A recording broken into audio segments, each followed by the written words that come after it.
L'Occidente studia una risposta agli orrori di Bucha. Biden chiede che Putin venga processato per crimini di guerra. Da New York in diretta c'è il nostro corrispondente Claudio Pagliara. Claudio.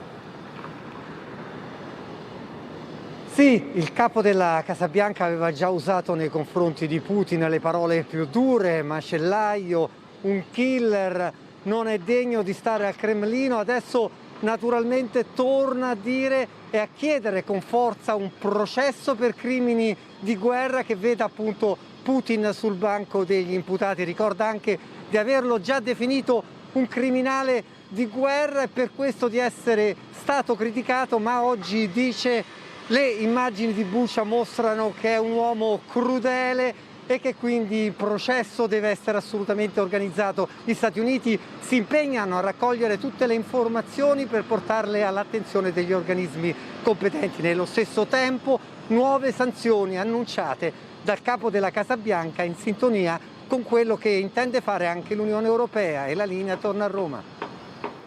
La Commissione europea è pronta